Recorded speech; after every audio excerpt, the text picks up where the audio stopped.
Gents, you all right? It's awkward when you... I know, when you're in middle like in this situation, the neck cracker. You all right, Chris? Nice in here, though, isn't it? I'm thinking about doing a turn. Yeah. Lovely guy. Get the boys back together. Yeah. What I can't remember what we're called again. Cardinal Saviour. Cardinal Saviour. You had a meeting, didn't you?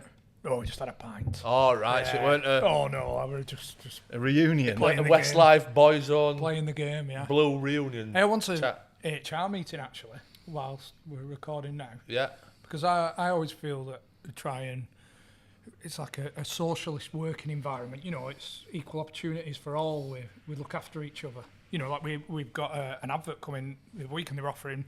They give us some free food, didn't they? So, you know, I put it out to the board. Mm-hmm. Just first come, first... There were only 3 and there's 4 of us. So it's like first come, first serve. Looking after everybody. I think I know where this is equal going. opportunities. And then yesterday, I said, what are you doing tonight, John? Oh, I've got a busy weekend. He was a bit shifty, wasn't he? I'm going watching Robbie Williams. I've got tickets backstage, and you looked after yourself. Yeah, I did. You've not mentioned anything, have we you? were recording last week and all I heard was boom. Yeah, that was it. And I think he let it slip. He forgot where he was. Yeah, 2 tickets for Robbie. Just 2. 4. Oh, you got... He got 4. There's 4 of us, He isn't sorted all up family out. No. No. In all fairness, brownie points. In all fairness, her mum and dad bought their tickets. Right. But I did manage to get them backstage pass tickets. Oh, boom. It were boom and all, by the way. It were fucking incredible. Were you free Friday as well? Yeah. Yeah, I didn't have any pawns, like. Do you know Loose what? end. Do you know How was what, it, lads? loose end? Yeah, I've got absolutely no shame in it at all. what can you do? So I'll tell you what happened. I emailed him quite a while back. I say him, Robbie, saying, is there any chance you get a couple of tickets, please, for your Manchester show? Obviously, I'm more than happy to pay for them or make a donation to charity. And he emailed back within 5 minutes saying, yeah, no problem at all. So you were kicking back. As you know, Chris, every man for himself. Yeah, you well, need to that's what learn it that. seems. Right, let's just... Well, that's not in my nature. Do Do you know what I mean? you want me to talk about the night? Yeah, if you Fucking want to, incredible. right. Honestly, Fucking salt in the wombs it and went all that. outrageous. Honestly, brilliant. But you know what's happened in the past, and I think you'll both be... well, I'd like you to be honest on it. Do you know what? I don't ever do emails and all that. So have you 2, 3 got stuff delivered to your house that I've not been privy to? Yes or no? Boxer shorts. You don't wear boxer shorts. Yeah. Right. They're wasted. So, Yeah. but you have been privy to some things that I haven't. No, You? only stuff like real ale. He don't like that. Doesn't Does like he the only ale. drinks lager. Oh, but do you like Robbie Williams? Love him. Yeah, favourite. Oh, so Your favourite artist. Sorry, lad, I didn't realise you were fans. So we had a good night. Wait a anyway. minute. Whatever the outcome is, or it's only the same process. Is it? I've nicked in before. Is it? you Well, have. No, Like, no, you've nicked hold in on a before minute. me No, with we had an food and opportunity that. for some food the other day, and Yeah. I know you like food. Right. So I put it out there to the collective group. Who wants some food?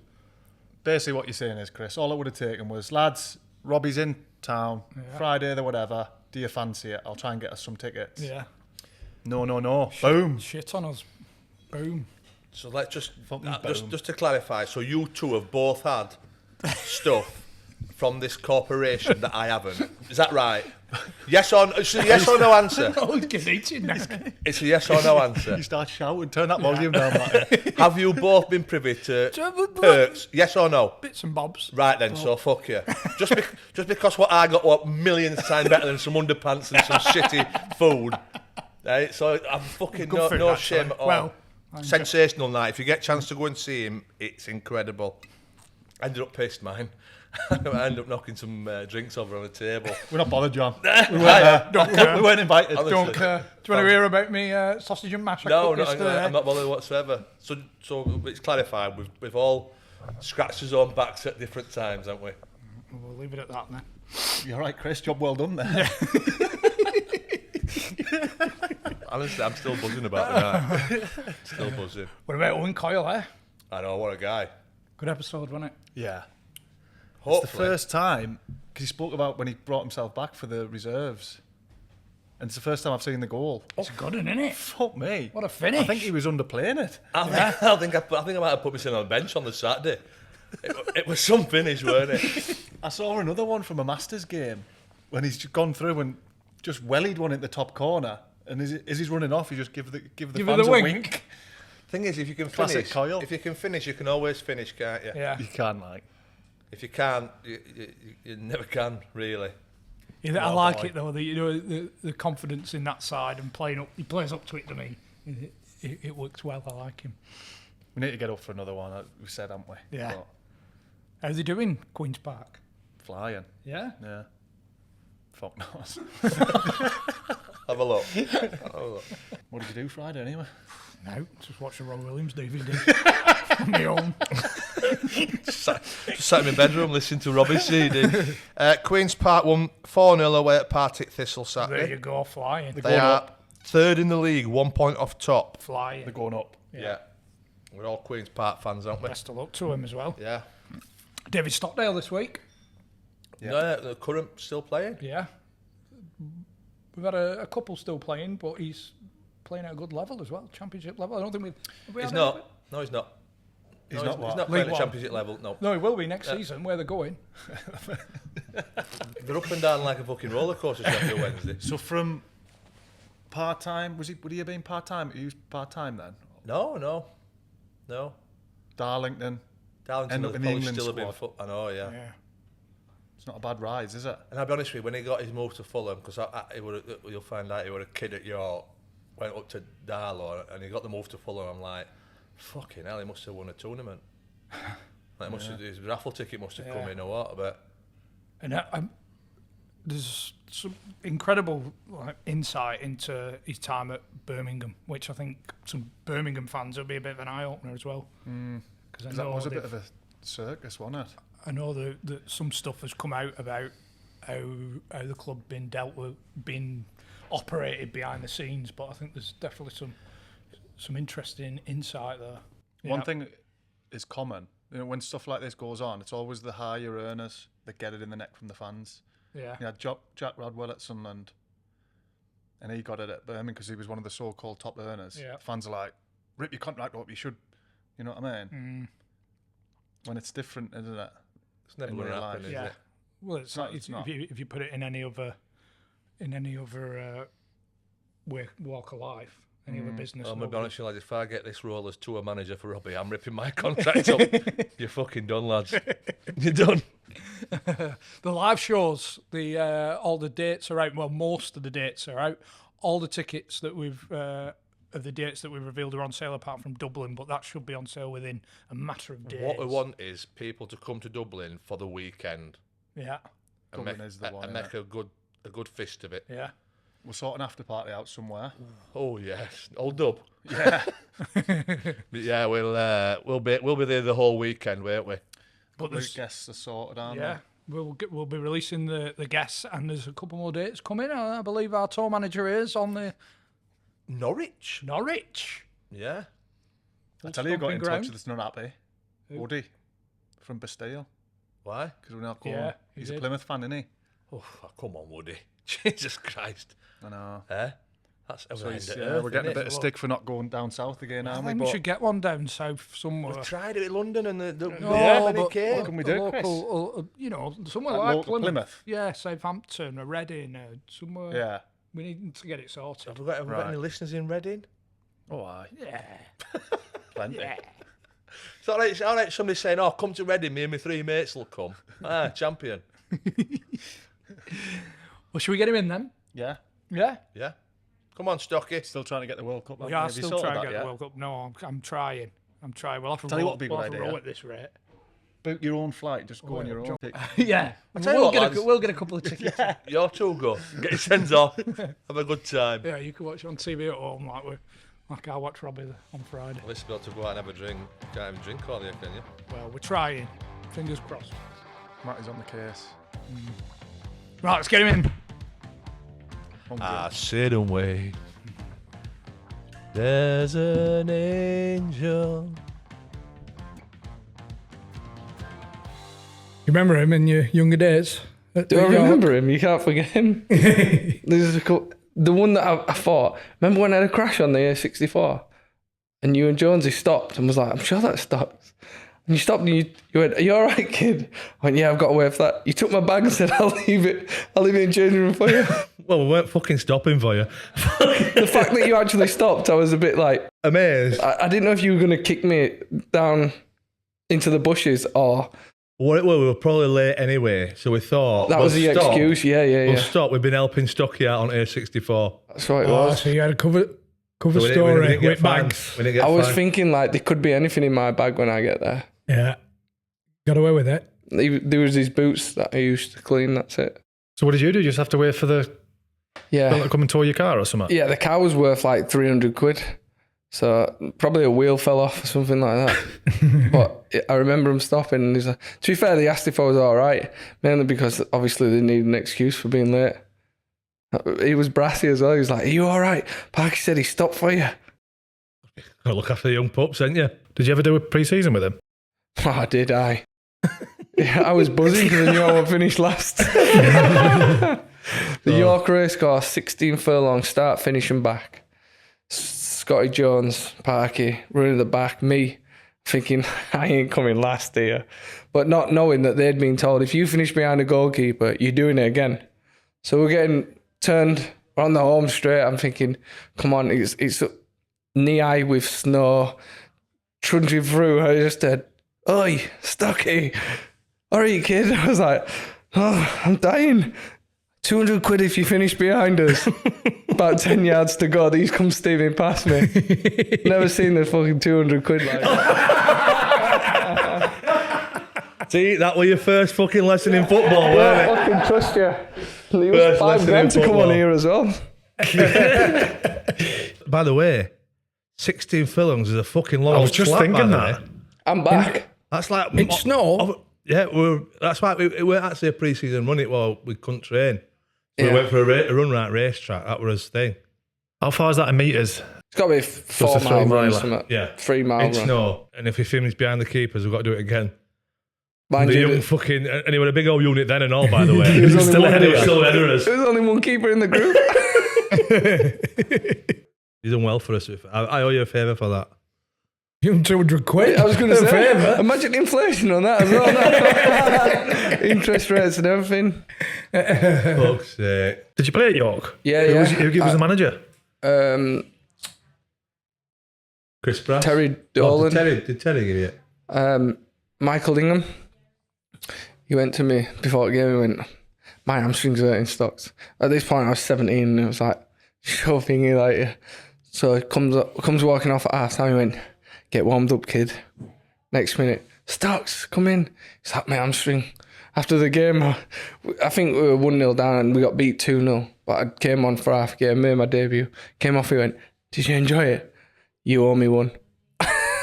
It was last game of the season. He was on loan. He was going back. So basically, Fair play to him, Mike. don't know. I'm fucking no Hercule Poirot, but I'm tipping.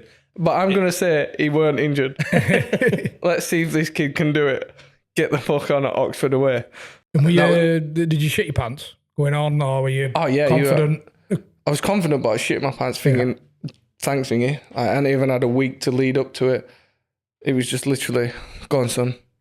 Off you go. League Two? Division 3, which is League 2, yeah.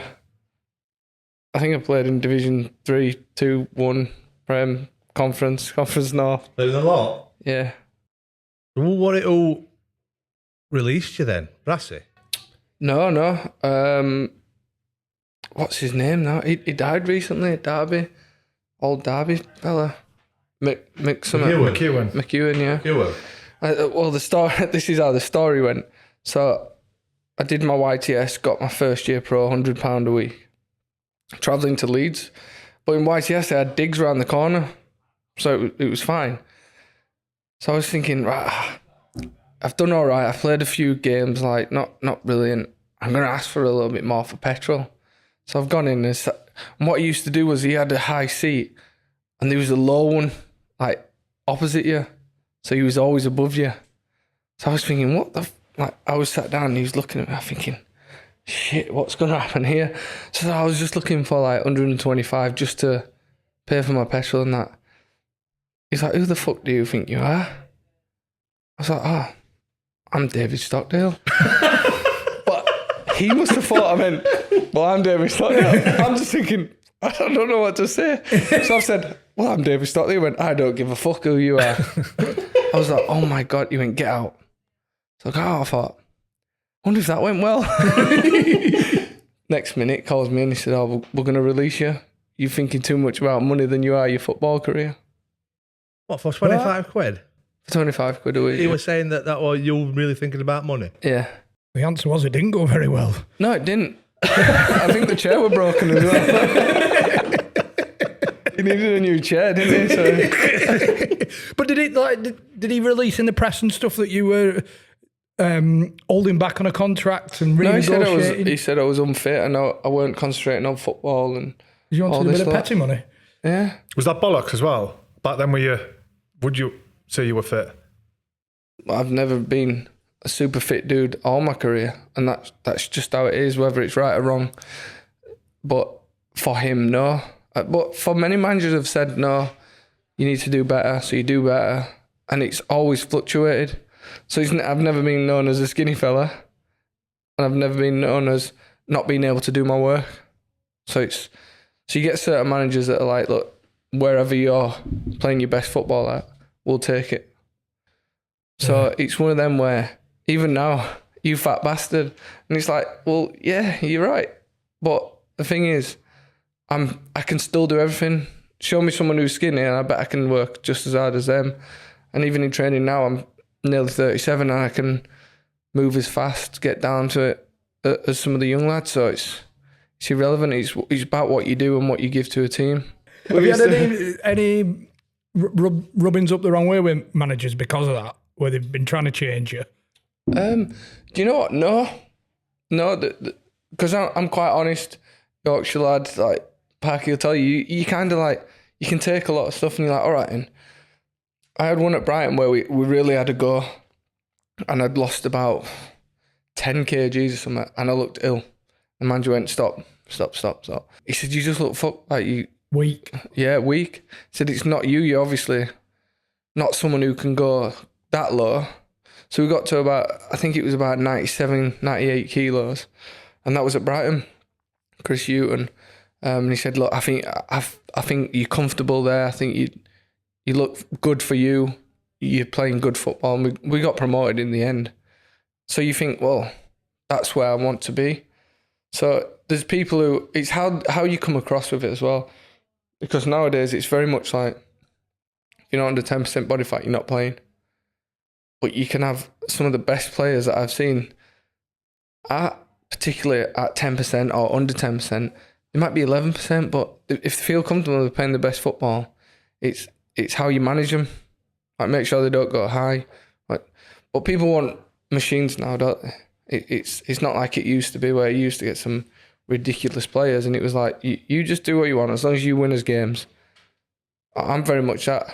If you're a good player but you're a moaner, you carry on moaning, mate. Like, yeah. If you could shout at everyone, you shout and swear, and you're a nice lad, but you're winning me games, I'll probably just wind them up. So they do that. Just get him angry, like and knockout.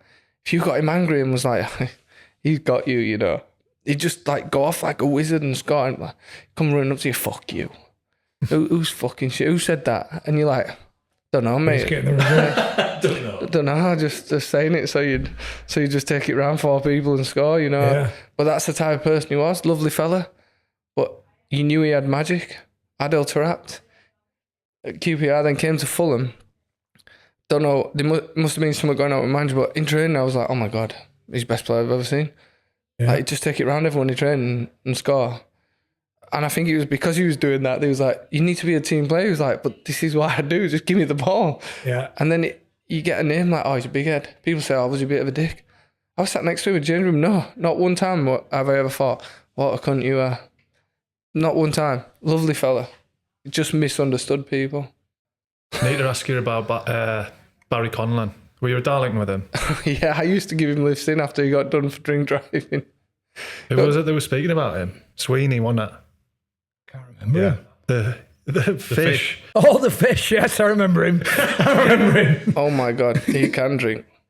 So obviously he didn't lead me astray, but we went out in Leeds one time and I was steaming. And this is about 2:00. I said, oh, Baz, I think it's time to go. He went, time to go? He said, we haven't even had dinner yet.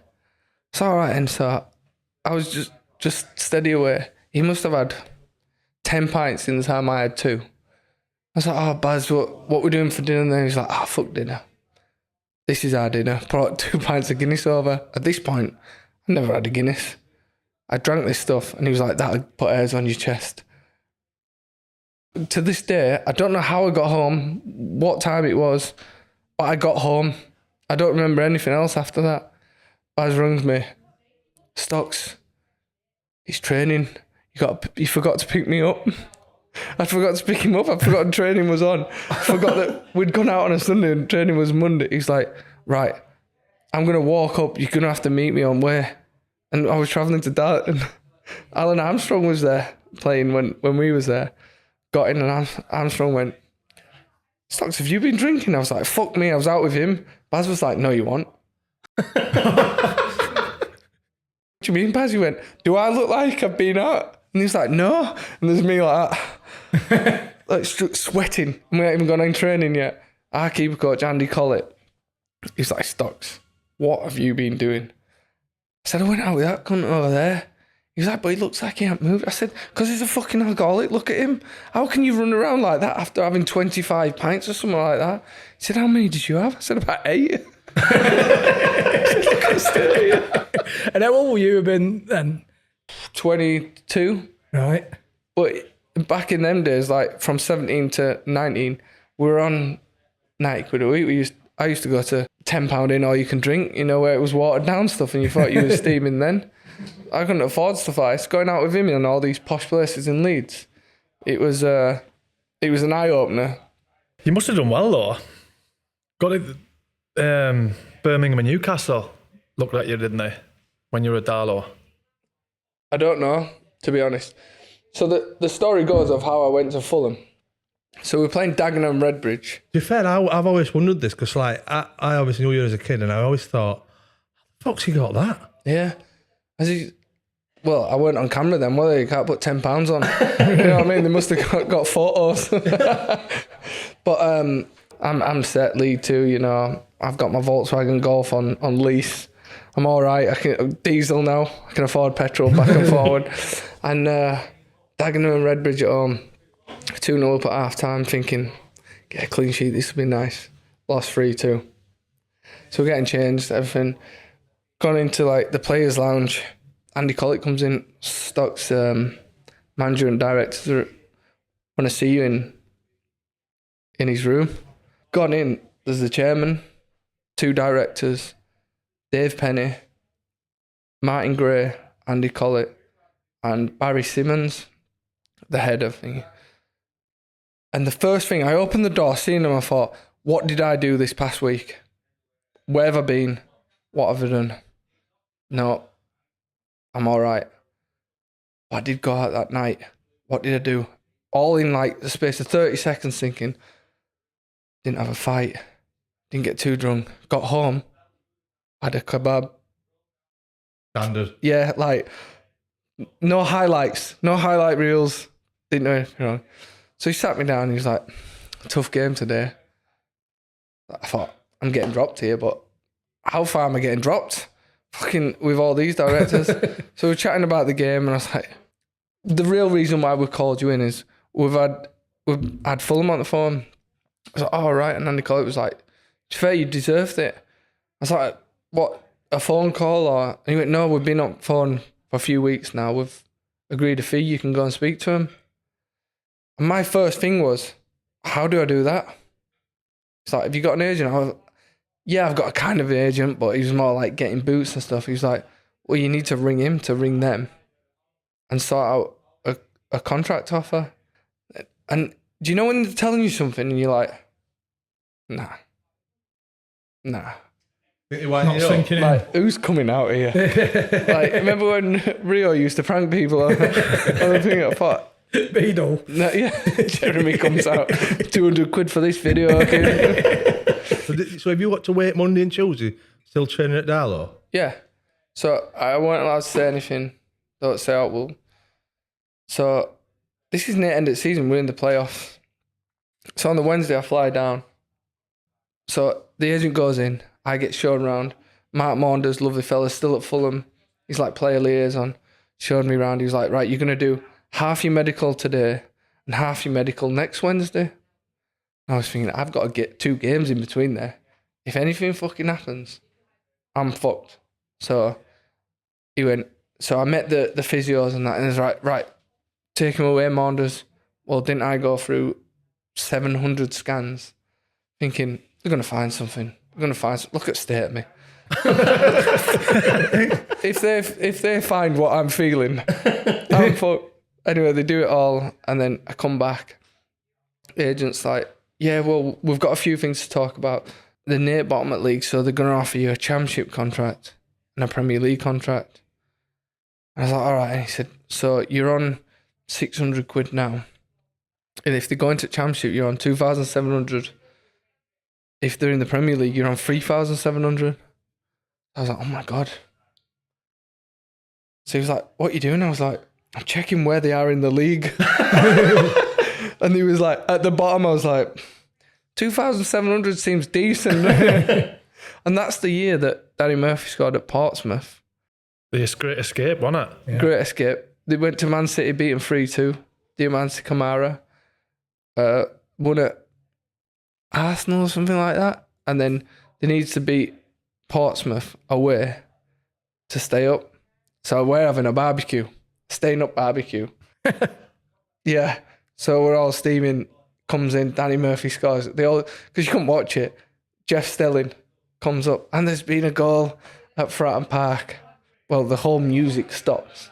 Danny Murphy put his forward. It was like when England won the Euros, and it was flying everywhere. Well, where's this barbecue? At my mate's house. Right, all right. So it's just you and your mates. So he was like, "Oh, we're gonna have a barbecue." And when I eventually told him, he was like, "Oh my God, it's a staying up barbecue." Yeah. So he was like, it was proper, like all my mates like rooted for Fulham so bad. And then when it went in, like again, I think I nearly matched Baz Conlan's amount of alcohol that night. But your mates, like you come from Armley, like you tell them what you can have, and they're like, "Oh my God, £1,000 more if they win today." It's like, it's not that simple. Like, it's no, fuck that. We're going to buy so many beers and you're going to drink them all if they stay up. It's just the random things when you're back there. But then I had to fly back down and sign everything. 22 years old, thinking I released from York and then getting back to Darlington. I'd not played the season before. I played 44 games and then 45 games and then off to Fulham. That's fucking mad. That's how quick a turnaround. So from getting released to getting bought by Fulham, it was 2 years. With a whirlwind as well, wasn't it? I was buzzing. I was getting on a plane. Never mind going to Fulham. You know though, when you're on about the barbecue, it's still life-changing money if they go down anyway, isn't it? 2006. Yeah, 2.6 or something. 2.7 it was. 2.7. Still big 22. money. Yeah. At 22, yeah. So it's like. So from 600 quid a week, where I thought it was the bee's knees, around Leeds, like I'm still going to local club for £10 all you can drink. And like, you know what I mean? I've got a feeling you're that sort of guy who'd still do that, Stocky. They've all gone. I've tried finding out. Where you used to have to take your glass back to the bar, fill that up, love. Nicking other people's glasses. I was Hodgson then. He was really good. He surprised me one at first days because we had an Italian striker and he was talking away, doing shape and that. They just started speaking fluent Italian to this fella and he went, oh. And I was like, what the fuck just happened there? I've never seen that before. So obviously he knew, but he was telling him and telling us in different languages. He was such a good manager, like in team shape and stuff. But we were well drilled and we got to Europa League final through it. So it was brilliant. He's a good man as well. You know, obviously whirlwind, like you said, and it's a massive opportunity. But were you phased or worried about going down to London on your own? 100%. The first face that I seen at Fulham was Brian McBride. And he was a lovely fella. And it kind of settled you down. But like, obviously you'd seen these people on TV, club captain, he's like, all right, Stocks, you all right? And I thought, he knows my name. How the fuck do you know my name? Did you get any imposter syndromes? Well, so first shooting session at Fulham, it was abysmal for me. I was just collecting balls in the net for the kit men, basically. David Healy, Diamanti Kamara, Eric Nevland, absolutely murdered me. I went up to Roy and I said, Roy, I think you made a massive mistake. You actually said that? Yeah. In a jokey way, and he was round it, and I think he laughed it off, fortunately, and he was like, What really he's thinking, I think I fucking have. Have we got a receipt? But it was one of them where he kind of seen my personality, was like, and he was like, look, you'll get used to it. And Mike Kelly, hard as nails he was, but he also had that other side where he came up to me, he's like, listen, it's totally different here. You've gone from League Two to these lads are playing international football. Don't worry about it. It will come. There's no pressure on you though, was it? You weren't going in as number one and whatever, were you? Well, for a while they didn't sign anyone. But I say a while. It felt like 4 years, but I think it was about 3 weeks later they've signed Mark Schwarzer, which actually takes the pressure off. Not that you would have played anyway and they wouldn't have brought a keeper in, but it just felt like the limelight was on you. And you're like, fucking hell. Yeah, I get that actually. So they brought in Pascal Zuberbuller, old Swiss goalkeeper. I didn't know who it was, but then you look and he's played at some big clubs and that. So I just went out on loan, kept doing the loans. How long were you there before that first loan? I think I went around the Christmas time to Rotherham. Mark Robbins. 6 months or something. Yeah, so I did sit on the bench. Like I played one of the pre-season friendlies actually against Celtic, and Darren Murphy put me through back in net in one of my first things that I did. But going from that again to Celtic v Fulham, where Celtic must have had 4,000 there, Fulham had about 10,000 for a pre-season friendly. Yeah, and that's your first real experience of that kind of that so that was massive for me. Yeah. And you kind of think, right, you've been not thrown in. Yeah, you have, because that's what they kind of want at that level. Let's see what you can do then. Yeah. Is he going to do what he said on the tin? Did all right, and I can't even remember. I think I made my Premier League debut the first year as well against Everton. And there's a story there because the traffic in London, obviously. So I'm ready, getting all kids ready, get in the car. Said we're fucking late. I told you I wanted to set off at 1:30. You know what the traffic's like. So it's getting close to 1:30. It was about 1:25 and we were about 3 miles away. Literally went straight up the bus lane. Missy's going, what the fuck are you doing? And at Fulham, there's no car park. So what you do is you go park at a car park at a school near, and the minibuses drop you around to the front. Well, did I fuck? Straight through the police cordon, straight up to the Johnny Haynes stand. The statue, in front of the statue, jumped out, left my keys. Oh no. Left my missus, kid, ran in. Minutes ago, there's like, oh, Stocks. No, it's like, yeah. But the panic of knowing that you're making your Premier League debut and think you're going to be late. I said, this is going to ruin my career, this traffic. Might as well just run now. You get a ticket? I don't know. Do you think it dropped you? No, I don't think so. I think lads would have like... Heavy fine, innit? Yeah. But I've always been like that, like, don't be late. Don't be that one. And the sweat pouring off me going in there. And we won that game, so it was all right. And everyone after was laughing at me. And he's like, why didn't you just relax? I was like, no, you don't understand. Like, people don't understand the thing. You might only pay 50 quid sometimes, but you just don't be late. Like the fact that they're like, oh, you're late again. On a match day, and it was always worse on a match day. See, you know, if you'd have kept up with me on that run, you could have ditched a car 3 miles ago and you could have just jogged it. Well, I was thinking about the 200 quid you still owe me. So I thought I'll just use it in petrol to get there. I'm sorry about the bus lane fines though. Did Bullard look after you? Bullard, did he look after you when you went? Well, of course Jimmy did. What a guy. So one of the stories, my first overseas tour was South Korea. So that was one of the only times, like, I walked in, I was like, oh my God, I've got a room on my own. This is fucking brilliant. I've made it. Got a room on my own. Phone goes, Stocks, Jimbo, come to my room, 402. That was it. I was thinking, what? Can't not go. So this is about 10 o'clock at night. I was thinking, he's going to ask me to do something stupid here. So I've gone in, he was like, Stocks, I've got 2 double beds. You're sleeping in that one, I'm sleeping in this one. I said, Jimmy, I've got a room on my own. He was like, no. Well, Jimmy doesn't like being on his own. So we're playing fucking knock a door run at 12 o'clock. Goalkeeper coach Mike Kelly comes to me, he goes, you were with Jimmy last night, weren't you? I was like, he can't keep his mouth shut. He went, yeah, and there's only one fucking elephant that runs like you. And then he came to Ipswich when we were there. So I'm a bit more of an older pro now, back on loan from Fulham. Jim comes in this room. I'm sat there. He's like, oh, what about hotels then? I said, oh, I think we're all sorted. Jimmy went, put me in with Stocks. I went, no way. He said to the woman, you better put me in with him. Otherwise there's going to be trouble. She went, Stockdale it is. Well, I think he'd split with his missus at the time. We were watching Beaver Station. This is what we're doing. So I'm thinking, oh my God, in 2 single beds because he wanted to sleep. So he's gone, look, I know her. I was like, fuck off, Jimmy.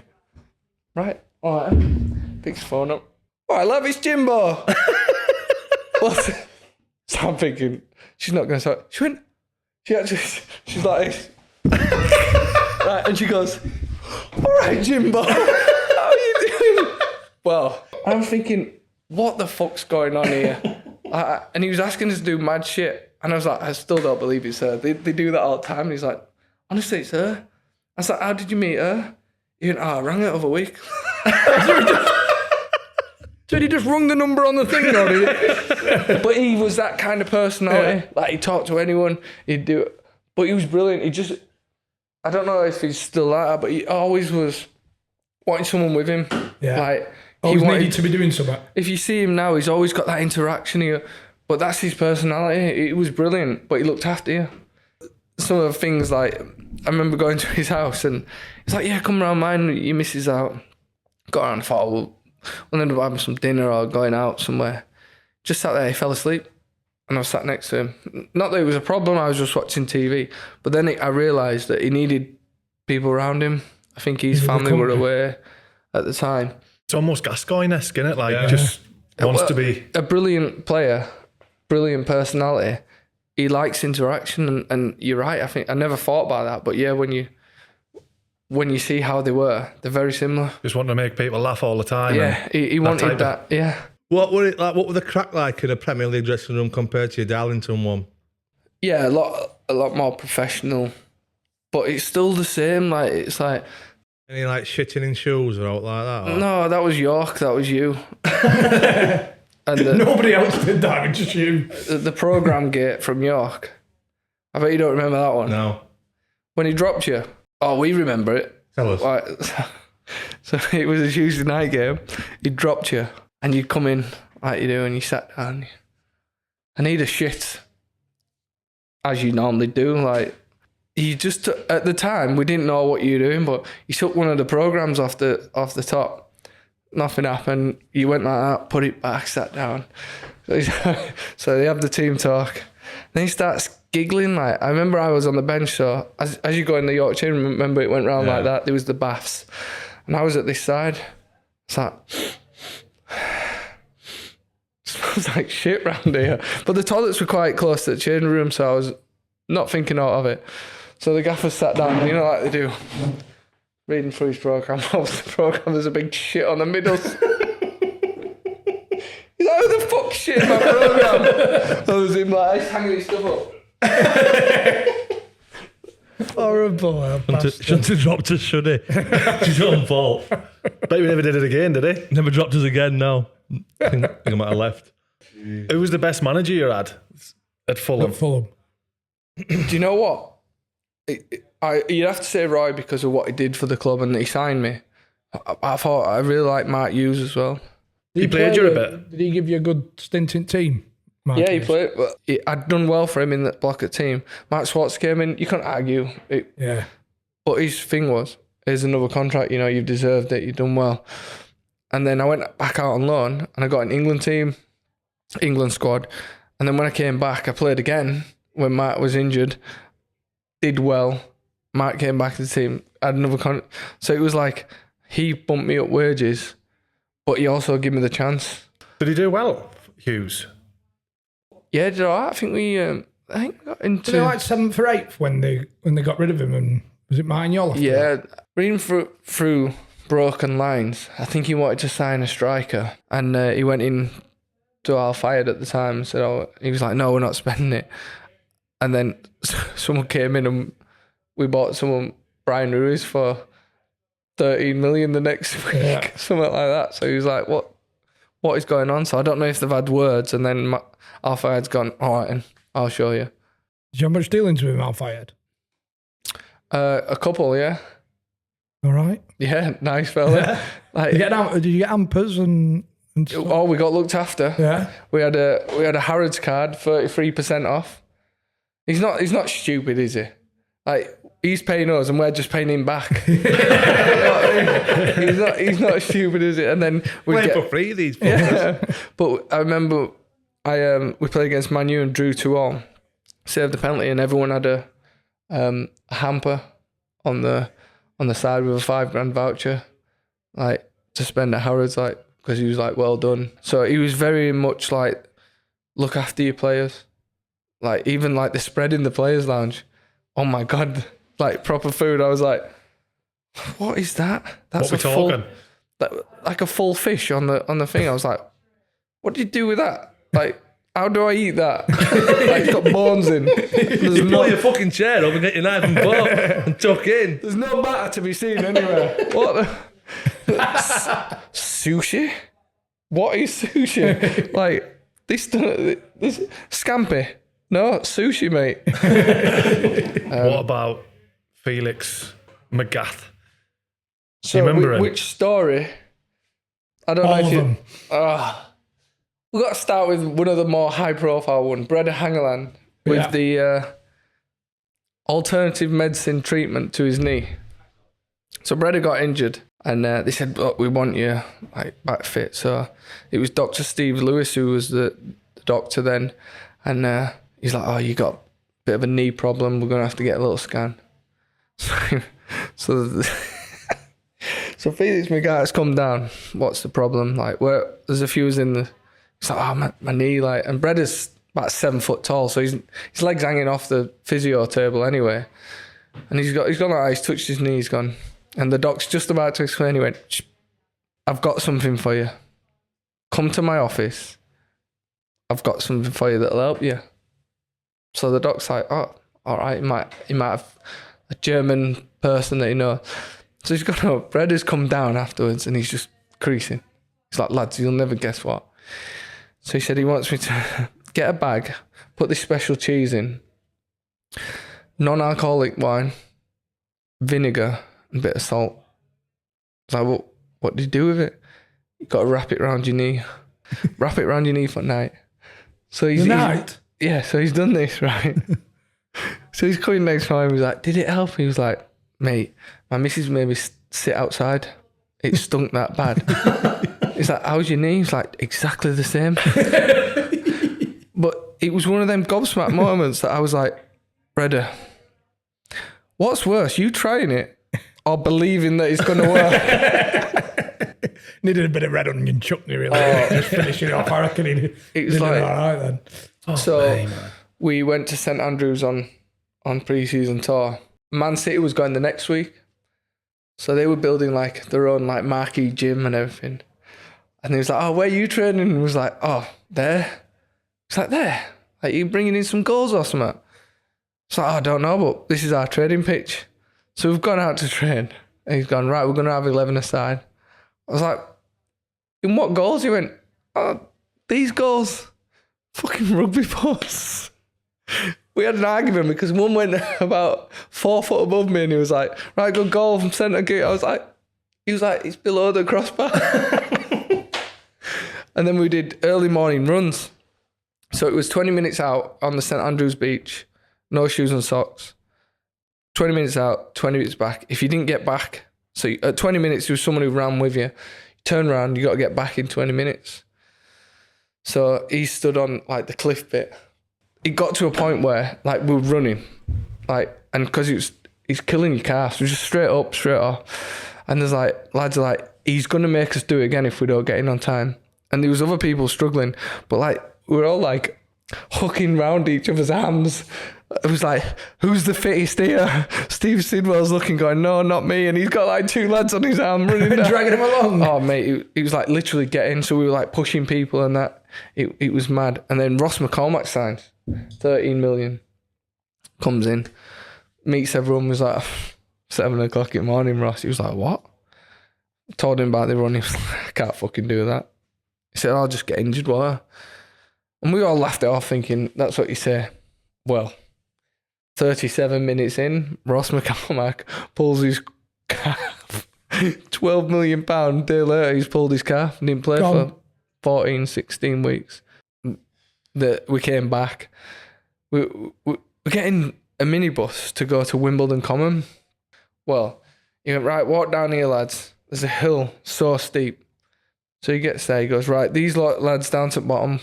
And he rolls the medicine balls down to the bottom. So we're thinking, what the fuck? Right, what you got to do is medicine ball under each arm, run, give it to your mate. They've got to jog back down the hill, give it to you and run. Just keep going. When I say we kept going, and I was saying to you, he had this little fella that I called Teabag the Rat, and he just used to shout, Schnell, Schnell, Kleiner Sau, which is little pig. Schnell, Kleiner Sau, Kleiner Sau. You were running up with these medicine balls. Oh my God, it was non-stop. Like, we got given a USB stick and it was gymnastics. But not gymnastics that you think where you're doing a roly-poly, tipple over.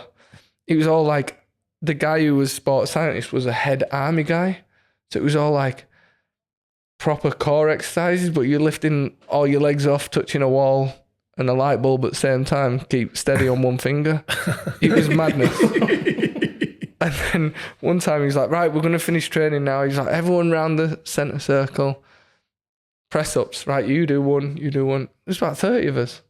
We got to about 30 press ups. You know, when you stood there and you have to wait for someone, you better not go down, you start again. I think my press ups went about down that far. And he was like looking at me, you could see all lads looking at me going, please don't drop. Please don't drop. And you know when they say, keep your form, and you're like... Oh, I know it well. Oh, like a tent. it was like... Man City game. We were 1-0 down at half-time. Champions. Yaya Touré's playing. He scores a penalty. Like, all right, yeah. Well, he comes in, and he just batters us. What the fuck are you lot doing? And there's a few lads like, what the fuck? Like, I thought we did all right. Like, one penalty. Lost 5-1 in the end. Comes in, didn't say a word. So assistant goes, get on the coach, lads. Gets back to training ground, right, everyone in, go get changed. It's like, what? Go get changed, all the stuff's ready for you. Get changed straight out. Fartlek running. So he had these back of balls and we're thinking, what the fuck are we going to do here? He didn't want to use these today, so we're not going to use them now. Threw these balls away, he went... You have to set off running. Whistles again, you have to sprint. Then you walk. 45 minutes. What time is this? Yeah, what time are we talking here? It must have been...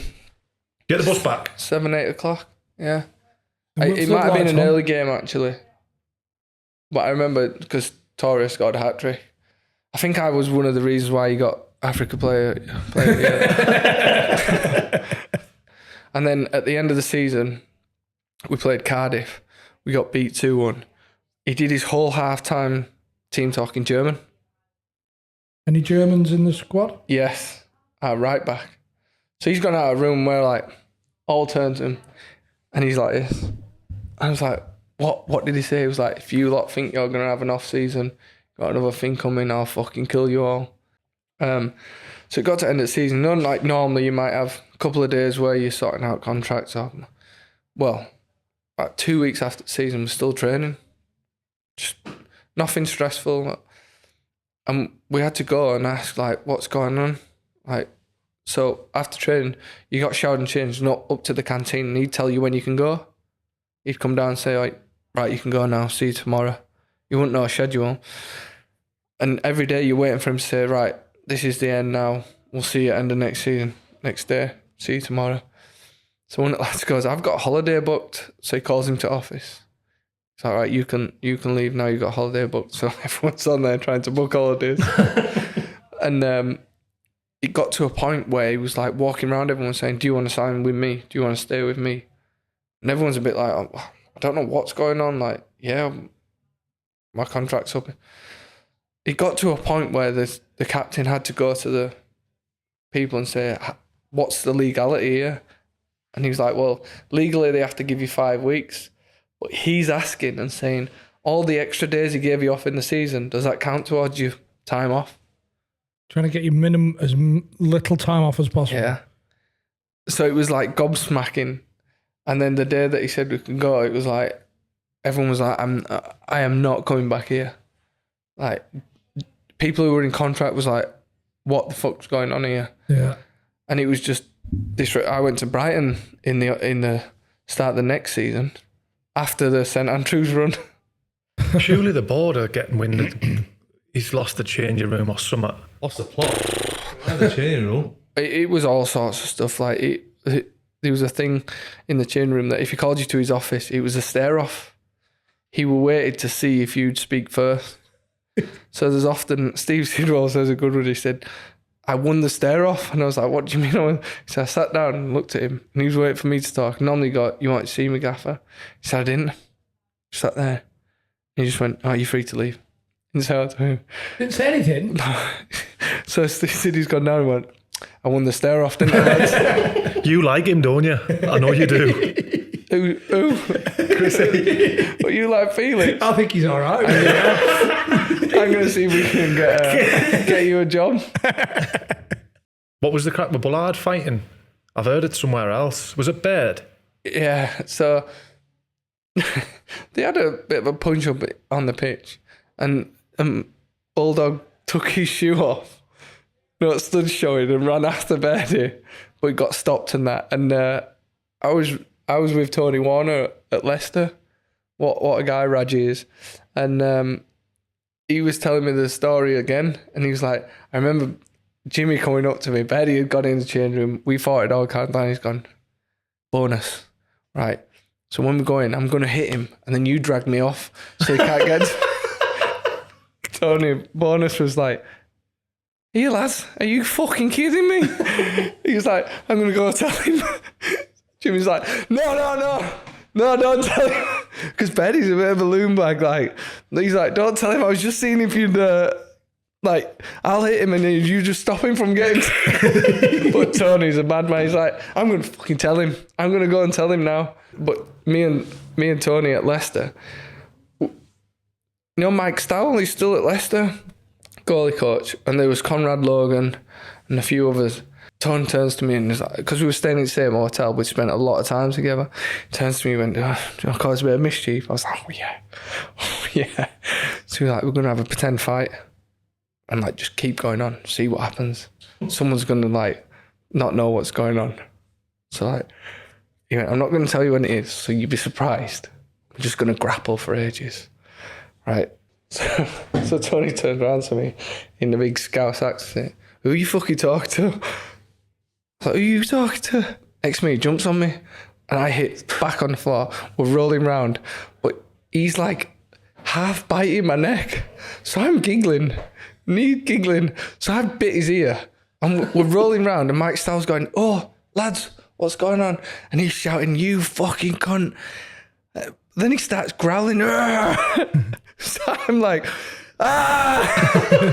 We're rolling round. So Nigel Pearson's in charge. He looks over and he's like, Stowley, what's going on? Stowley turned around and gone, I don't know. I don't know. So everybody's looking. So me and Tony, like, we've got like as gloves have got stuck in each other and that, we stood up and just burst out laughing. Nigel Pearson went, "You two cunts," like that, and Stanley went, "Are you trying to get me sacked?" Like that. It was like mad. And then a few weeks later, I don't know if this story ever came out, but it's going to come out now. Remember Joe Mattock?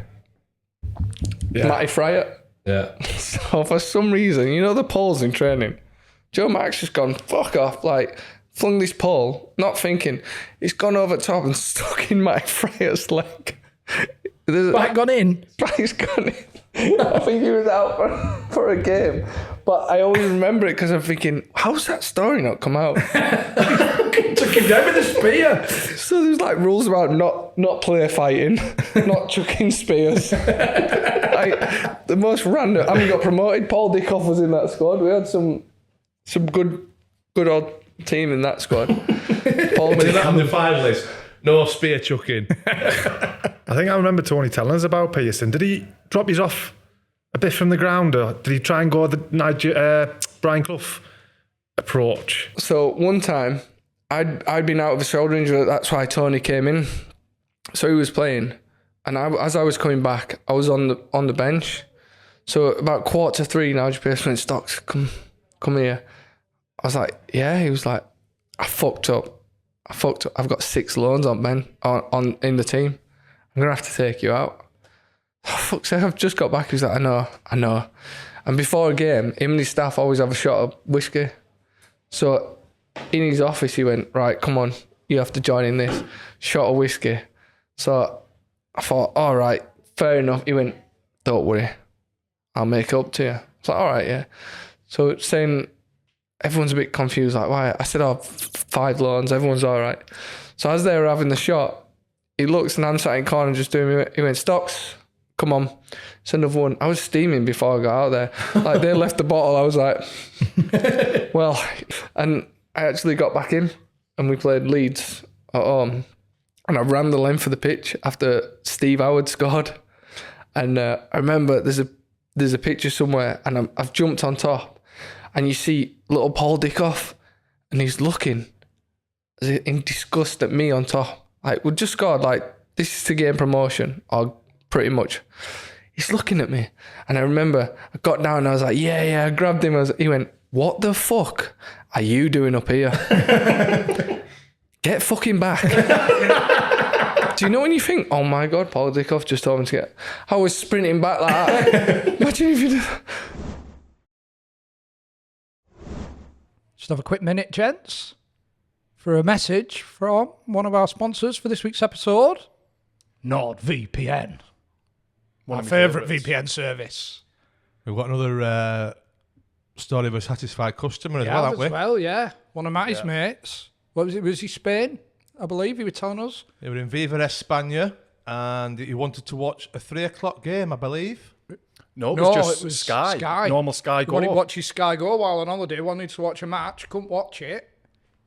Oh, I remember. No VPN. Signed up with a code Cosh. He bounced it, didn't he? I know that's your saying. Bounced his location back to the UK. All of a sudden, he's watching match. Feet up with a San Miguel. No brainer, innit? Oh, especially with the offer. And I wouldn't have even thought, if I go abroad and I can't get Sky Go to work within 10 seconds, I'm putting my phone down or whatever and going to the bar. And yeah, wandering around looking for that chalkboard. Yeah. With match shot. No, I've not got it. Not got it on. Keep walking. Excellent. Yeah. And obviously that's not the only benefits. There's the military style security for all your passwords, your bank details, all the information you don't want people to know. You can have that lock and key tightened away. Nobody's getting the dirty mitts on it. And I think it goes without saying, we have got an offer, haven't we, Chris? Oh, it does go without. We're not going to carry on without saying it, are we? Because if you go to www.nordvpn.com/Cosh, get this, 4 months free. No way. Yep. That's pick your jaws up. 4 months free, plus 30-day money-back guarantee if you don't like it. Outstanding. I don't think we need to say anything else. I am honestly speechless at that. Yeah. Well, should we leave it at that then? Yeah. Were you a Leeds fan growing up? Yeah, I was more of a goalkeeper fan. Right. So I used to Obviously, I like Schmeichel. But it was like a thing in Leeds, oh, you like Schmeichel? Yeah. What are you doing? Man U? And I was like, it's hard to educate Leeds fans about goalkeepers and vice versa. But yeah, like you brought up, like her father-in-law is a bit of a loon bag, so everyone's got to support Leeds. Yeah. Or you're a dickhead. Was Brighton your happiest spell? Happiest time? It's hard to say. Like if you look back, each individual feels happy at the time. But it's like I kind of felt happy at Fulham because of what I achieved. And then people say, did you achieve enough? When you've got Mark Schwartz, one of the best goalkeepers in the Premier League, I thought I did all right. But I managed to go out on loan and get promotions out on loan. So in terms of at a place where I was the main goalkeeper, yeah, because it was a tough 3 years to get to the promotion. So it was very humbling along the way. So I learned a lot about myself and football, if you know what I mean. With Chris Hughton, it was very, because he's such an intelligent man. It's hard to explain. Trying to make you a better player. Yes. Not saying Fulham didn't, but it was very much aimed at the first team lads who were in every week. And to be fair, I could have gone in media room and asked them to do something, but I weren't top of the list. Did that feel good once you got to Brighton that you were, you're number one? Yeah, it was a weird, a different experience. Yeah, it was different because you go on loan and you was number one, but you go on loan because they needed a keeper and you were getting experience. Whereas at Brighton, it was like, right, there you go, your main man in goal.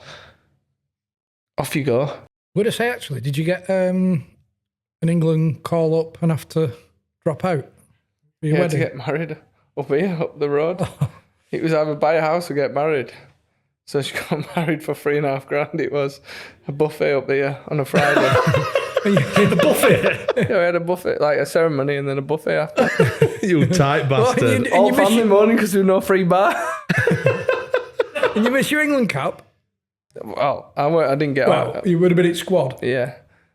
I told him, I said, she was trying to sort out, she was trying to get a helicopter from England training to here and then back again.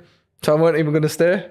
You carry on, guys, I'm going back. And Capello, to be fair to him, he was like, it won't affect how you go do it. Fair play for us.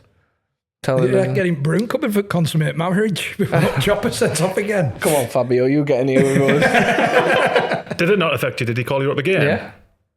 I was in for about a year and a bit. And I remember a Sweden game friendly. He was like, everyone's going to get game time. I was like, oh my God, this is it. Family came down. 60-odd minute, Joe Hart was like looking over. So me and Scott Carson go warm up. Scott Carson ends up doing this run while I'm doing that run. Yeah, Scotty, come on. I was like, you fucking cunt.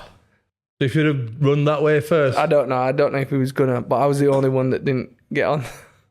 could have gone half hour apiece, couldn't it? Yeah.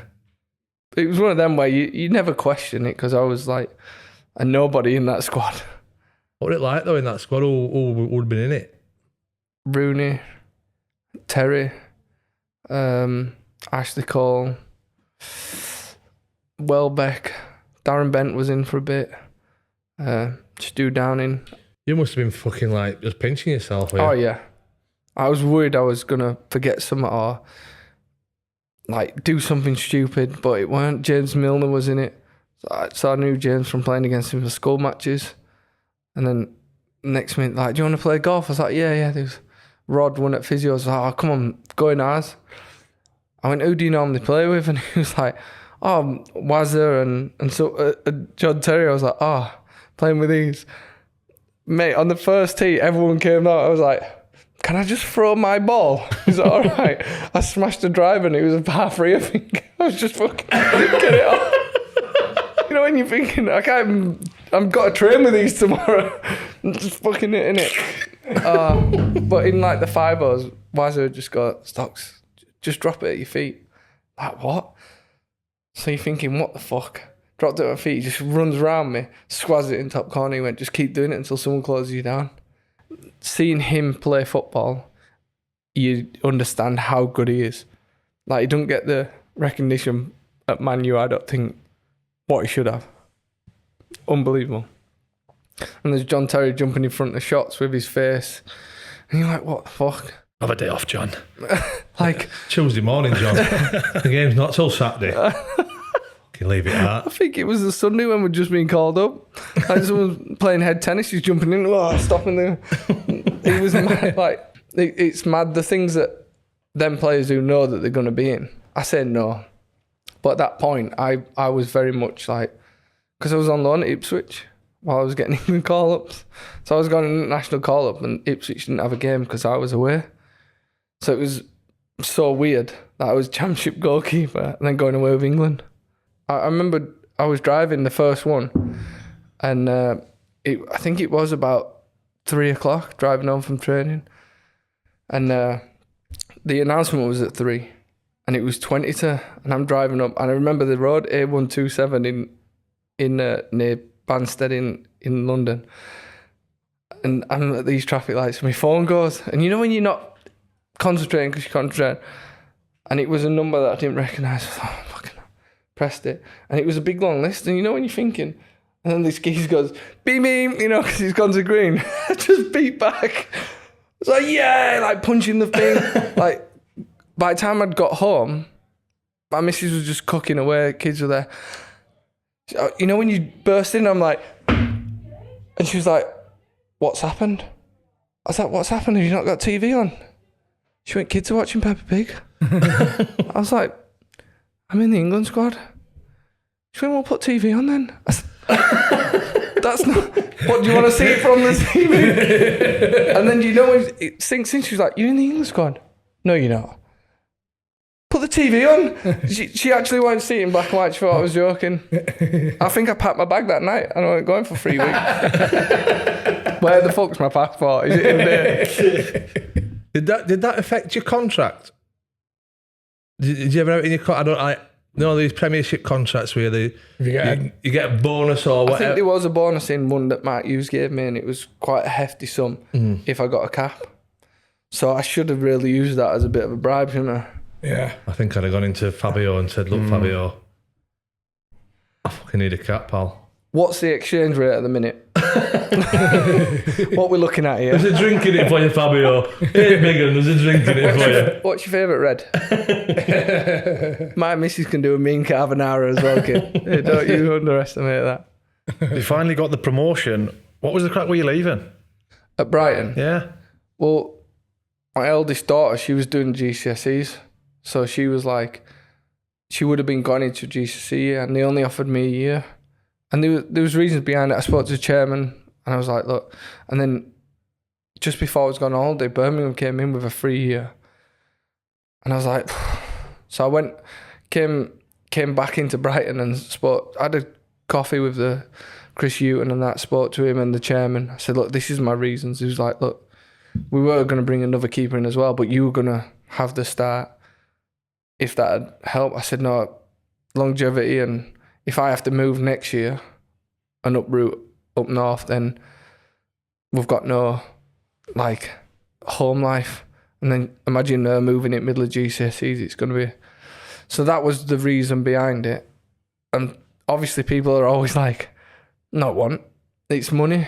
And it won't, because it was practically the same. So for 3 years... I was thinking I've got a bit of stability, family, and I know where I'm going, but in hindsight. How was this Dong fella at Birmingham? Oh, right. So I signed... This is the owner, isn't it? No, it's not. Is he not? No, he was the CEO. Right. Who was a bit of a face for the owner. But after getting... ostracized and that, I did a bit of research and he'd only done like coaching things in China and a few other things. So it was very weird. So there's lots of stories, and one of the first things was when we first signed, it was Chinese New Year. Came in and there was iPads and iPhones. I'm thinking, hello. So he said, Chinese New Year, to say Happy New Year from us. You get a phone or an iPad. All right, I'll have one of them. So the month comes at end, and on your wage slip, it was the full price of the phone in benefit in kind. Did he charge you for it? Lousy bastard. Lousy. But another thing was, though, there was lads that didn't get it because they weren't in, still had it on the pitch. So you still charge the lads? There was one lad called Nicholas Brock Masden, and he was chasing up this phone and saying, I've been charged 700 odd quid for a phone that I didn't even get. So it was on your benefit in kind sheet. So it was things like that. And You joining in with training and stuff? he never did when I was there. Right.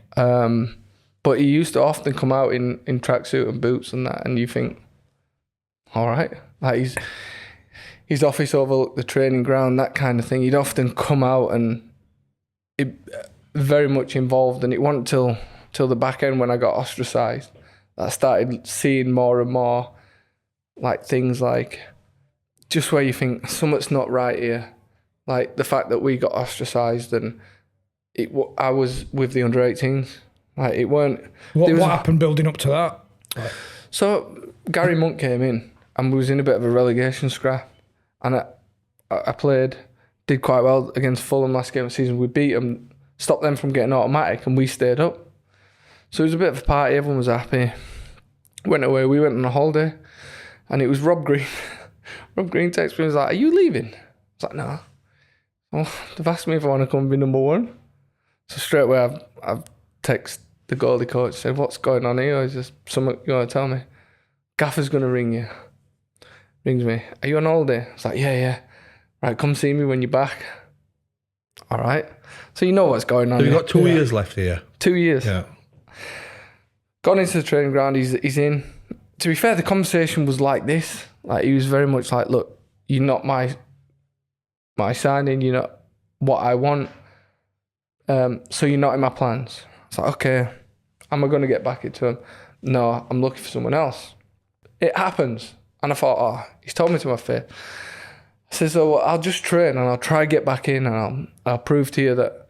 He's like, no, I'm going to bring the 23s close to the first team. So you're going to be with the 18s. Like, so I'm out. He's like, "Yeah, out." I was like, "What's it all about?" He said, "Oh, you're just not in my plans." But after a few years, I kind of found out that it might have been because his agent and my agent had a massive falling out. So that's the only connection I can make that makes sense. Yeah. That they thought, right, fuck you, we'll have him out. And said, "Oh, you can leave, speak to the CEO, you can leave." So I spoke to the CEO and he was like, "Yeah, you can leave, we're just waiting if there's any offers." So I'm training with under 18s, and at this point, the security guard I knew. And I was like, "What do you keep writing down when I come in?" He was like, "Oh, I've got to write down times that you come in and leave." I was like, "Why is there a time that I have to be in?" He said, "Oh, yeah, by 8 o'clock. So like, it became like a thing where it weren't just, you know, when you got that feeling where it was like, this ain't just you not in my plans, there's something not right here. So after a bit, like, at that point, Leeds came in for me. And I think I've still got the messages. They offered half my wages on the loan. If they got promoted, they'd buy me for a set amount. And they said no. And whether that was Gary Monk, because obviously he'd got a bit of history with Leeds. Yeah. And didn't want me to go there. They said no. So I've gone in and said, they're offering half my wage. Like, I don't think there's anyone going to be able to and it's my hometown club. But it went on like that. So it was a bit like, I was getting angry and that, and he was like, "Oh, well." So I was like, and my agent was like, "Maybe kick up a fuss." And I was like, "I've never done that. Never forced a move." The original, "Right, you're not in my plans," you ever said, "Right, I tell you what, give me some money and I'll fuck off"? No, I'm very much like, will I last longer than you? Right. In my head. So it got a bit like, he's like, well, why don't you just leave then? It was Dong Ren. I was like, "But I've got a contract. I've got mouths to feed." Like, it's like, "But if you don't like it that much, just rip up your contract." It's like, why would I do that? Like, you can call me greedy all you want, but there's a point that I've signed here for a reason. And it's this manager don't want me, unless it's the club don't want me. He's like, "He don't want you, so you might as well just go." It's like, "Well, let me leave." And he's like, "Oh no, the finances weren't right. We wanted a bit more." I said, "I'm telling you now, you're not going to get any more." So it stops. Nothing happens, stays there. I went, all right, and I'll just have to stay with under 18s all for 2 years. And he said, I still remember this day. He was like, all right, we'll just sit you there and ruin your career then. That's what he said. And you're what age are you? 33-ish? 33. So I was thinking, you know, when you go into stubborn mode, right, we'll see. And this is the CEO. And this is the thing that I've never spoke about this. And people have asked me, like, are you going to speak about it? I said, these bits are like detrimental. This is my way of saying to the fans. To be fair, they left me alone because they kind of found out that the club were a bit not right. And they've left me alone because he gave me loads of stick, like, you're just taking money for nothing. And I kept my mouth shut all the way through, never bad-mouthed anyone. But it was one of them where you think to yourself, you're not going to just rip up a contract. And if he said that to you, that's like, you're either trying to get me to punch you in the face, or... So it was one of them where I just carried on getting in 7:59 as soon as it finished. Like, I was even on they put me on the drugs awareness thing for the 23s, even though I was with the 18s. So one day, me and Thomas Cusack was in that group. And one day they was like, oh, you weren't in for your drug test? I was like, we were in with the 18s. No, yesterday. It's like 18s were off yesterday. We're on their schedule. Well, they were looking for you. So we had to write down and say an email to the FA that they'd put us on the wrong thing, and that we're not with the 23s, with the under 18s. So they're even trying to get you missing drug tests? We don't know if that was the case or it was a genuine mistake, but it's things that lead up to that, you know, where you think something's not right here. Like these, I found out that they went through my social media, Twitter, you know, when all the Andre Gray stuff, where historic tweets, went through till 2015, see if they could find me. Try and dig some up. Yeah. And obviously there was nothing because I'm not like that. And then, you know, when you're just thinking to yourself, so it got to a point where, so we were in a different change room. We weren't allowed to go in where the first team come in. We had to come in through the academy. So there was about 6, 7 people started leaving on free transfers or whatever to get them out. And so we was, the women's team and the under 18s, we all shared a physio room. So at the time we had good fun. Like Ellen White was at Birmingham at the time, so it was a good insight there. And Jude Bellingham was in the under 18s. He lived near me. I used to give him lifts in. So it was good in that way. And you become more of a mentor, but you obviously lose any sort of training that you're doing. So on the flip side of higher you go, the sharper, and that when you're with the under 18s, the young pups just learning the trade, it just gets slower and... A bit slower. It's hard because you don't want to be...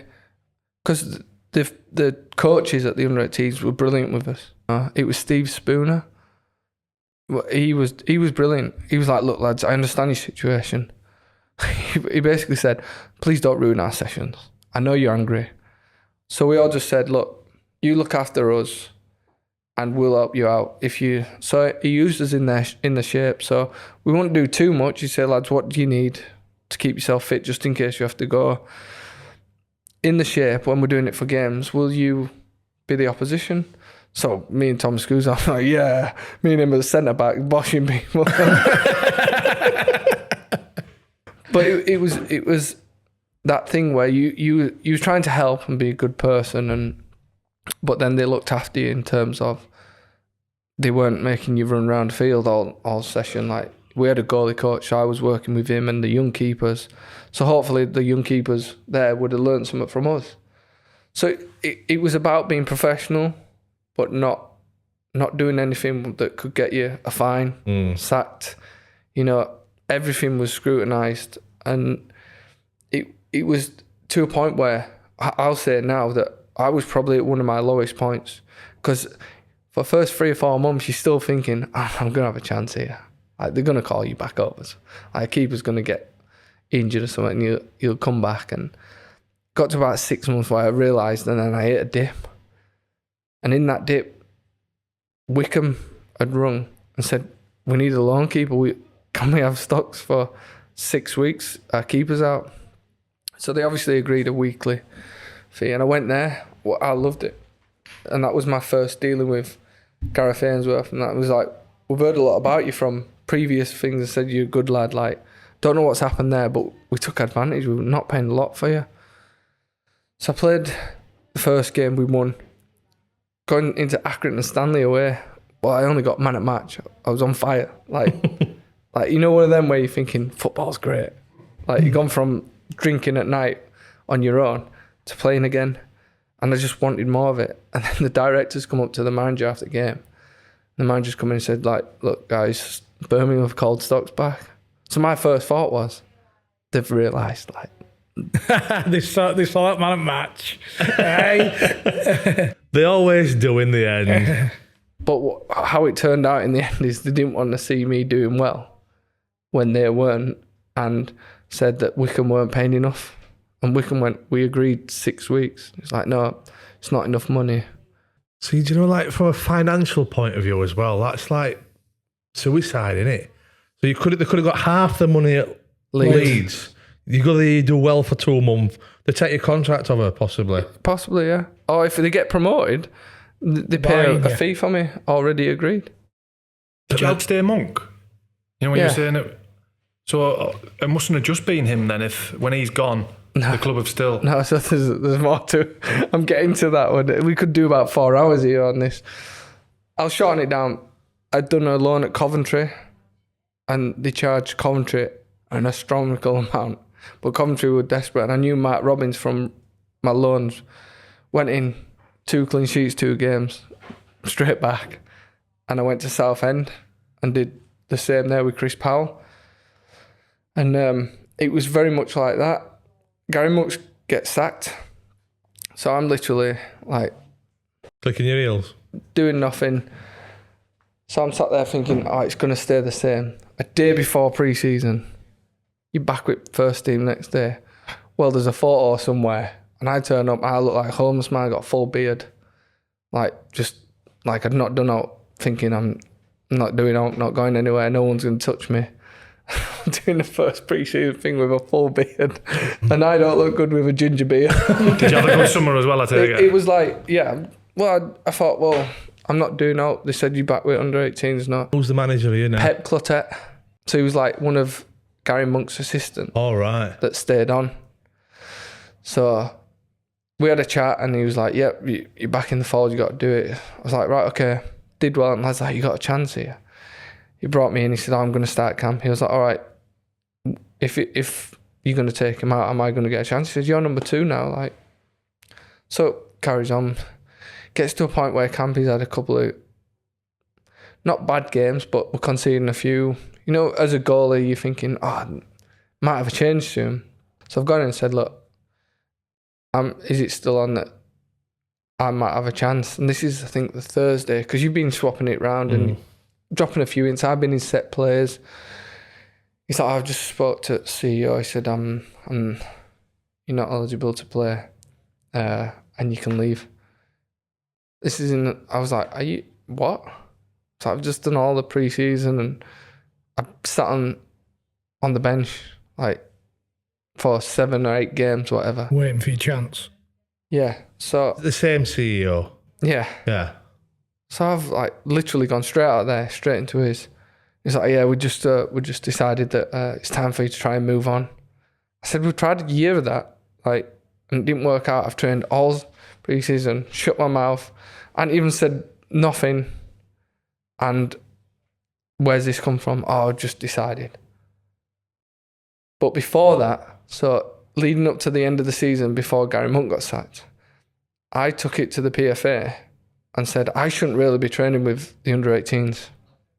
It's not really, if I go into a tackle with an under 18s, it shouldn't be happening. The PFA agreed, but there was a sequence what you had to do.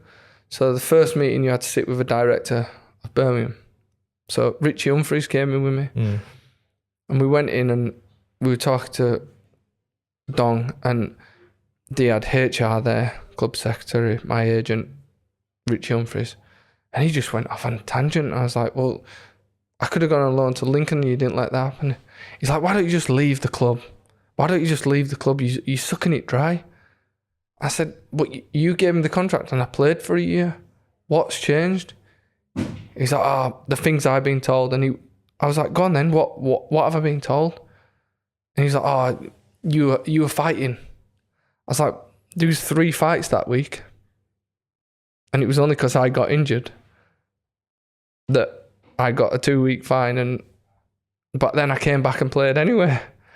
So it was like, so the second one, I sat with another director, Richie Humphries in it again. It was a different director. This is what happened in the meeting. So me and Richie was there, the director. He said, have you got, Richie went, I'll talk. He said, have you got the document that we sent, PFA, FA? Took his pen out of this pen holder, read it through. Yep. Anything to say? He went, no. He's like, so is there going to be any change? He went, no. So Richie went, that's meeting done then, isn't it? So he's like, yep. Put his pen back in his holder, showed his thing, just walked out. Richie went, that's embarrassing. I can't even describe what, there's no, like, trying to sort it out. Had.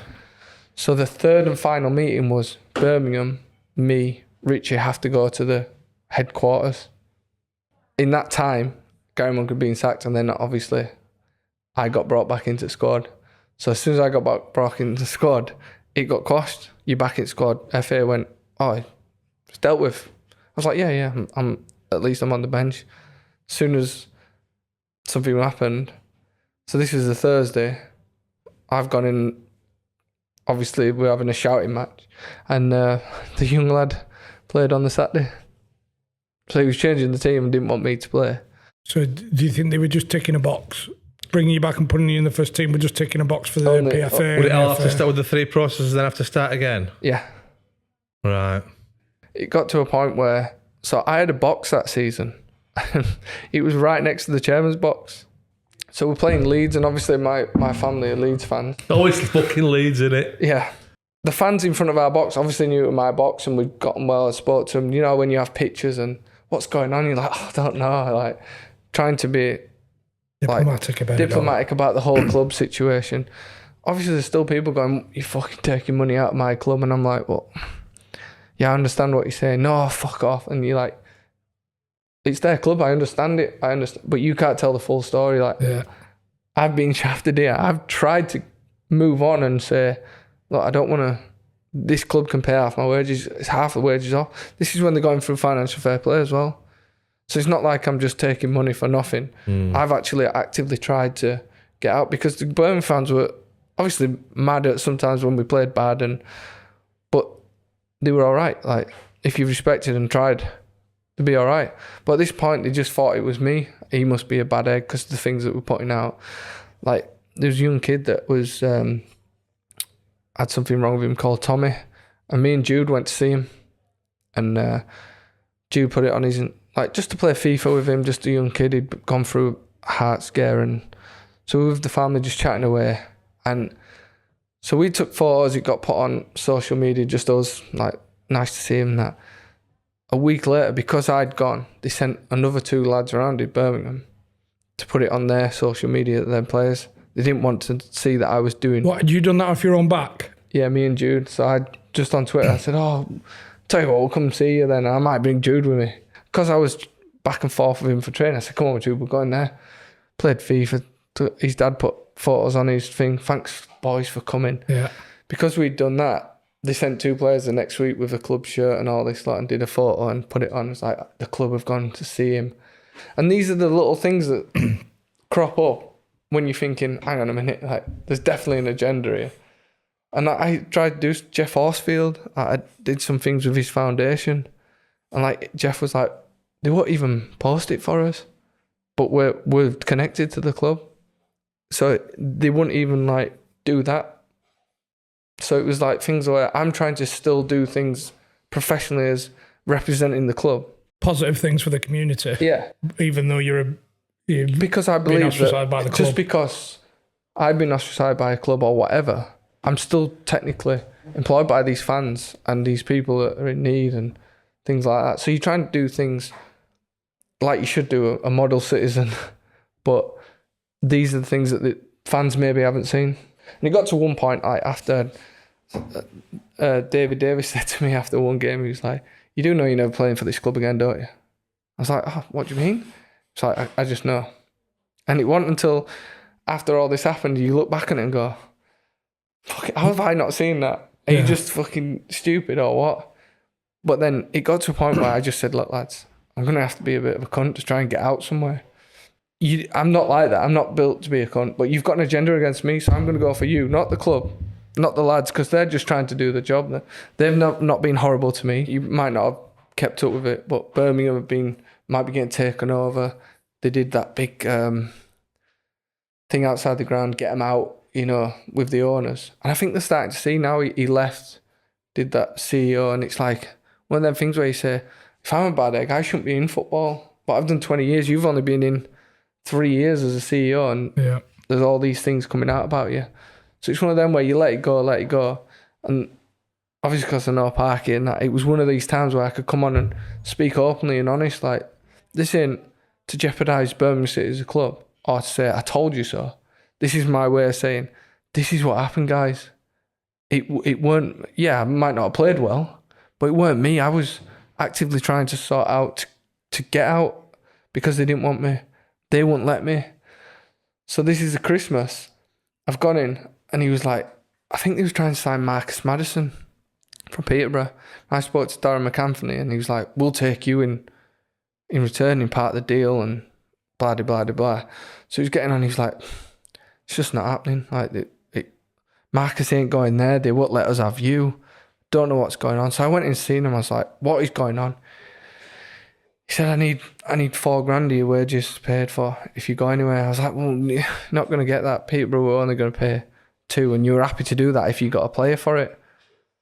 So it was going back and forth, and Wycombe rang, was like, we're looking for a keeper. What do you reckon? We've only got 600 quid though. So he was like, do you think you could go speak to him? So I went in and I said, look, there's nobody else. Peterborough have gone off, and this. He was like, no way. I was like, right, so you tell me now, if I find a club, they'll pay something for 6 months. What's the money? And he's like, he's writing stuff down, and he just went, $2,000. It's like, well, they got 600. And he was like, laughing. I was like, but it's better than pay me all my wages. Like, if I'm such a bad person, I'm out of here. You won't see me again because I'm going to end of the season. He was like, no. So I ended up paying the rest out of my wages to go and play for Wycombe. And not a lot of people know that, and it is what it is. But the point was, that's where it had got to. Like, what it was is he wanted a one-upmanship. I got some of his wages. I was like, okay, take it out of my wages. Not bothered, let me go. So basically, you deferred 1,400 quid a week of your wages to go to play for Wycombe. To play for Wycombe, and I didn't play. We got to Wembley, didn't play. And that's another story. When we got to end of season, my loan was technically up. So they said, we want him for playoffs. I signed away 2 months' money. So my last month and my severance pay to be able to be involved with Wycombe in that. 2 months' money.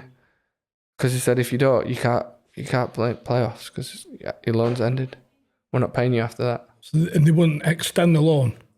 Unless I signed away those 2 months. Fucking hell. You're fucking paying yourself, love, aren't you?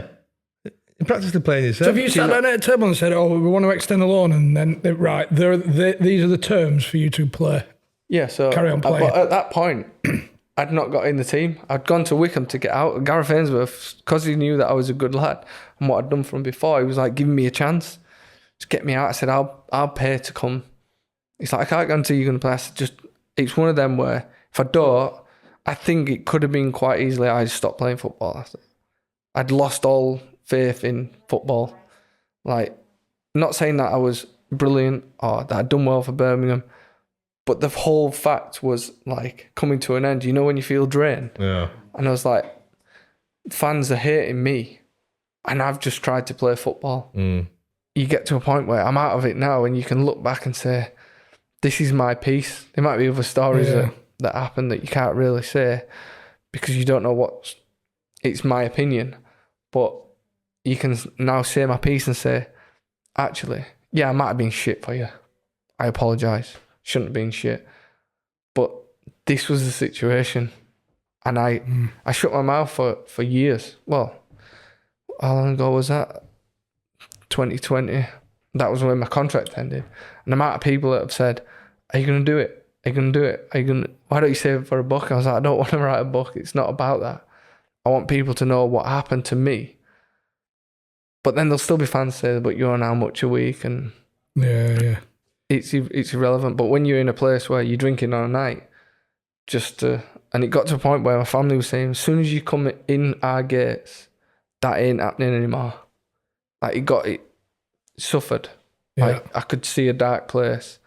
And when you come like to the likes of Wycombe, when you got Gareth Ainsworth and we listen to rock music, like it's fucking brilliant. You know what I mean? And he's shouting woo in the changing room. I can see him as a woo. Yeah. Oh, he is. Like that's the first thing you know the gaffer's in, because you lay him at the top of the stairs shouting woo, and he come down and you don't know if he's going to train in boots or crocodile boots. You know what I mean? It's like, but he's fucking brilliant. He brings you love back from football. And I weren't playing at Wycombe, but I was just happy to be there. I took something like 90% wage cut to stay there. Lifted the weight. Totally. And then that's when I said, you know what? You have to enjoy football. Yeah. Like, if you're not enjoying your football, you're not playing football. You're not. And that's where the mental side of it comes in. I was lucky that I had people around me that could see it and was like, right, we'll give him some space, go and get pissed on your own in a fucking dark room, which I was doing often. And people are like, oh, but you got money. You're like, whoa. But I'm sat in a fucking little room on my own drinking from a bottle. Not because I'm an alcoholic, just because it was like, nobody's like judging me. You don't take your phone in, there's no Twitter, there's no this. And I've learnt now, like I can embrace it. Like after Saturday, we got beat by Barnsley. I weren't going to mention it. But I'm open and honest to say we weren't good enough. Barnsley won, well done. But you look on Twitter, and I do. And if you can't look at the bad shit, you can't look when you play well. Because you end up... So I look and I go, all right, okay, take that on board. And it humbled me, Birmingham. People say, do you regret it? And I said, no. Although it helped me set up my family because it was a good move, it humbled me. I met Jude Bellingham. I met a lot of great people. Still mates with Jude now. Still speak with Harley Dean.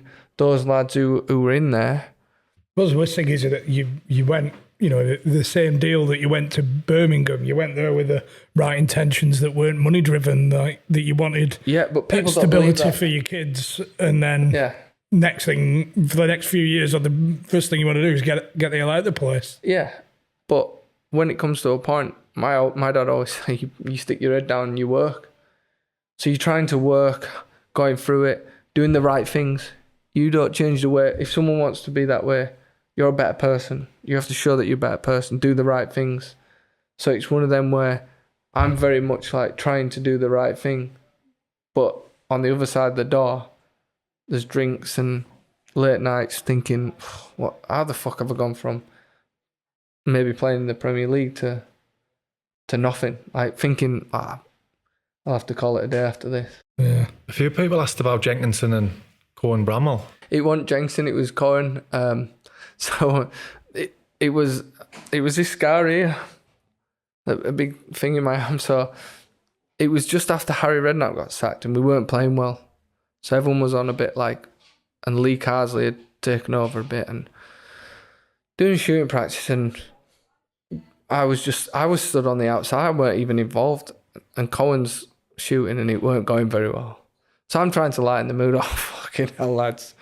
This ain't going to get any better. Come on, we need to do this way. Well, he's running round after missing a shot. I was like, for fuck's sake, not another one. Like, we're going to have to fetch all these balls in. And he went, suck your mum. Eventually he said, I've not said it to you, but I just seen red because everyone's on. So what happened was we didn't actually have a fight. Like grabbing, pulling. Some physios came round and went at sports scientists. And you know when you say, get off, like, I've actually gone, get off to the sports scientist. Because he's got a massive head, as Andy Johnson, who used to be the sports scientist, he's at Shrewsbury now. He's got a massive chin. I've hit the chin and it's broke my arm, like flopping. But at this time, adrenaline's going. Never fought. You just thought, So they just grabbed me. Nothing comes of it. So no actual punch was thrown or a fight. Everything's fine. So I've sat there. I was like, my arm's flopping down. And I went like that, took my glove off and just heard crunch. And I went, for fuck's sake, lads, I've broke my arm. The physio went, for fuck's sake, Stokes, you don't know when to just be serious, do you? You're just a piss take, aren't you? I was like, no, I think I broke my arm. Right. Point at me then, I went like that. He's locked down. He went, so I've gone inside. Cohen's coming. I'm really sorry, I didn't mean it. I was like, look, we didn't fight. No punch was thrown. It happens, mate. It happens all the time. You both know it happens a bit.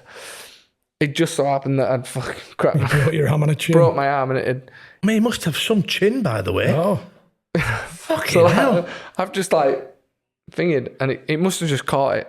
And it's caught him right there. He was like, fucking hell. He had a bit of a lump on his chin. So I must be really strong or he's got a Popeye chin. So this is the first time I've actually spoke about that. But Cohen didn't. It was literally a scuffle where we're grabbing each other. It was all right afterwards. Yeah, it weren't even. It was one of them. You see red, I see red. But then the rumours get blown out of proportion. Yeah, it wasn't like we were fighting over thing. It was literally just a training ground bust up. But there was worse that happened. It was just because I got injured. If I got injured, it'd just been fucking idiots. What you're doing? Yeah. Just so happened that I hit someone with a massive chin. So Wycombe, you've just found your love for it again. Yeah, got 18 clean sheets, got to playoff final. It's crazy how football can turn around if you have that little bit of belief or somebody who wants you to do well. And that was Wycombe. They want the best for the players. Your best interest at heart. He's Gareth Ainsworth. He's a man manager. Is that? I was going to say, does that come from Gaz or does that come from the top? Or well, we got new owners when I came in and 2 Americans, but they get it.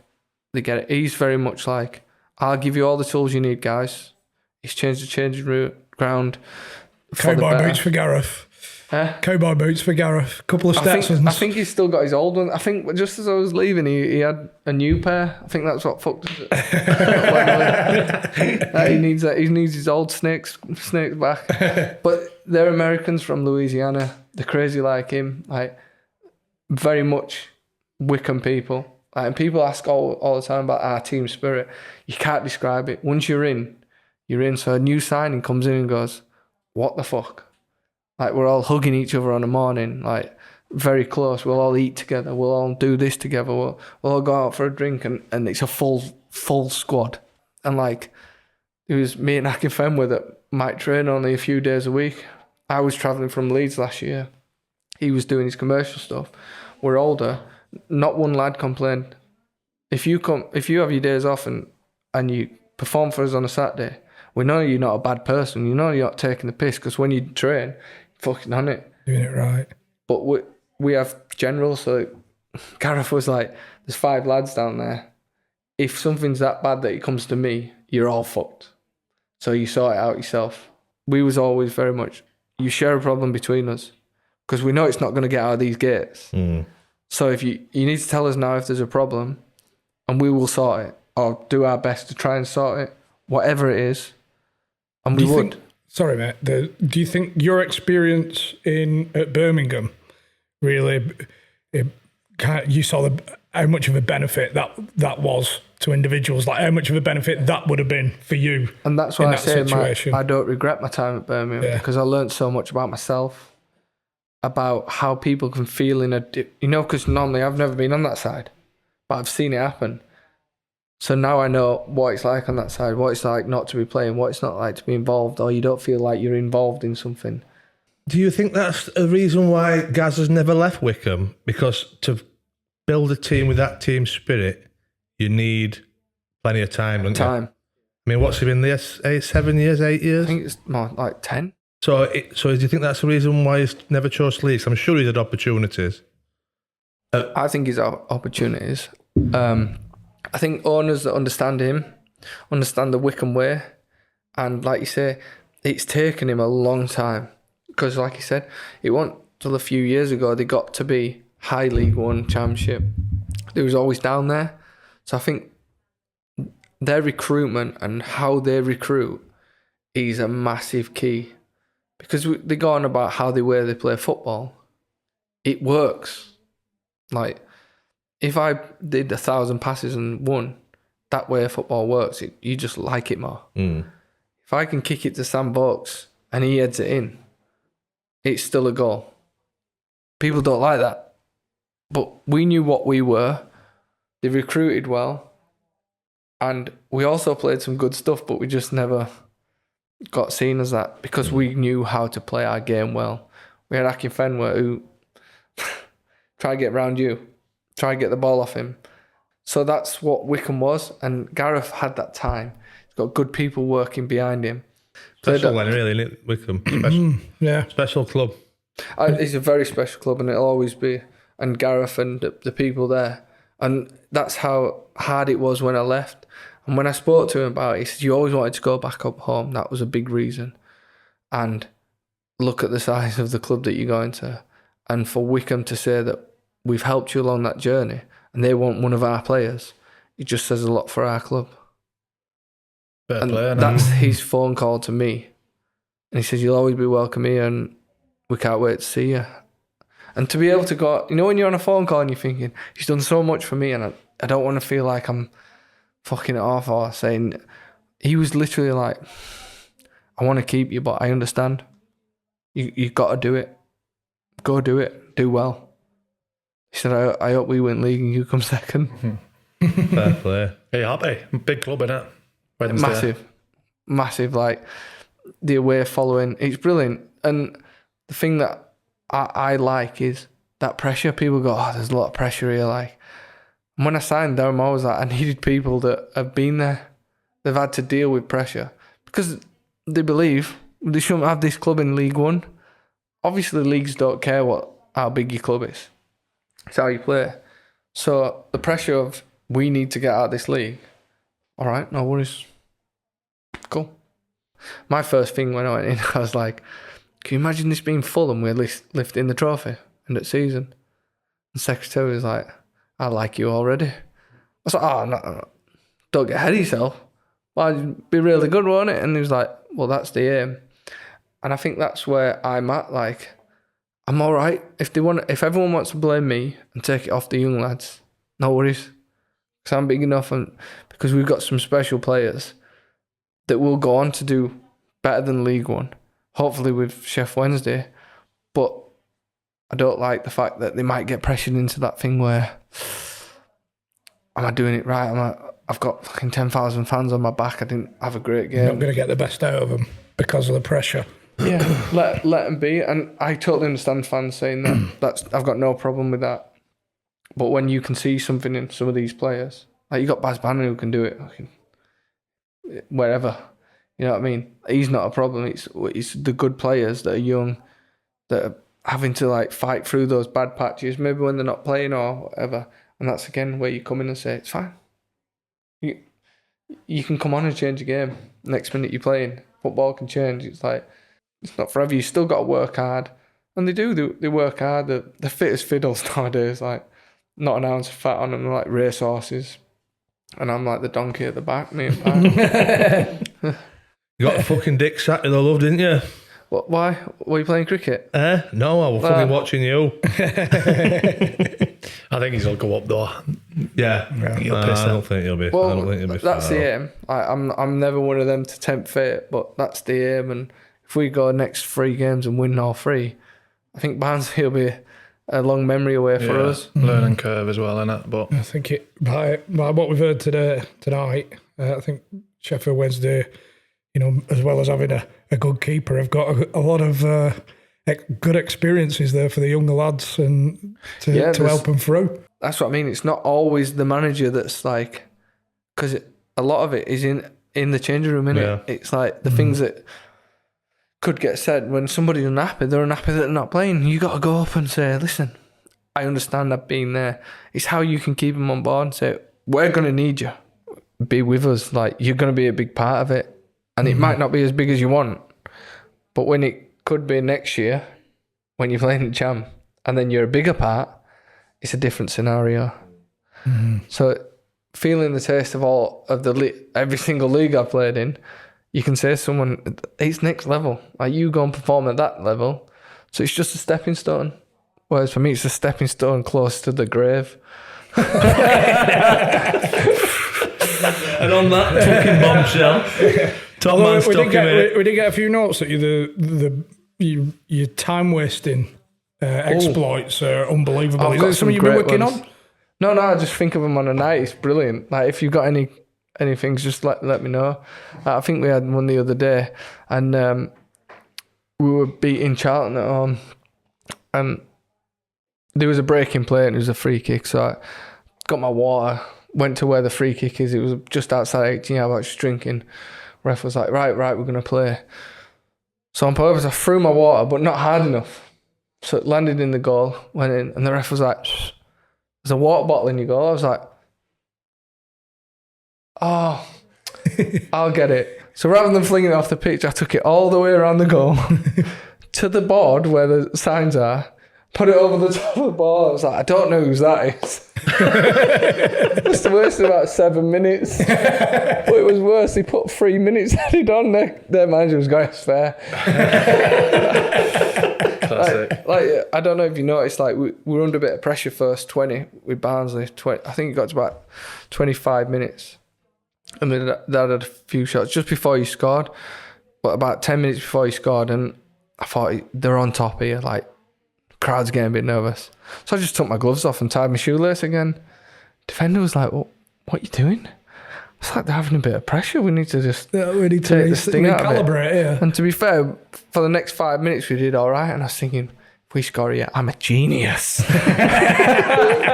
6 minutes later, he picking ball out of the back of the net. Actually, what the fuck's he doing? Yeah. But that's the things where Experience in it. Do you know what it is? You get that feeling, and in football, you know, a team's going to always have that 20 minutes where you think, fuck me, they're on top. Yeah. If you can just break up. At Wycombe, we did a thing, and it was like a study to say the momentum in play changes. Even after a silly foul, then you stay down and get some injury, some physio, it can take it. I did it against Bolton, and it was second half. They were having a sustained play. We were 2-0 up. I stayed down for about 10 minutes. And even their manager said after, it's the old Wycombe thing, innit? He's broken. You can add another 10 minutes on after, but our momentum's gone then. Yeah. And it's all about picking your time. So I'm getting a bit of you're a shit house. Even Chef Wednesday fans said, we hated you when you did it to us last year and you beat us 1-0.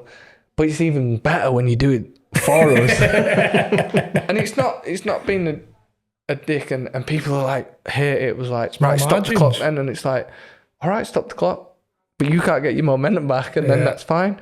And people are like, well, that's against sportsmanship. I was like, I want to win a game of football. If I have to stay down for half an hour, I'm faking a broken leg. So get that stretcher out. I'm falling off the stretcher and then getting back on. You're going to have to do all that. Coming back on the line, Kev. I'm good. Brilliant. Top man, thanks very much, mate, and all the best this year. All the best. Good. Great, that, mate. Yeah. Very good. Warming off.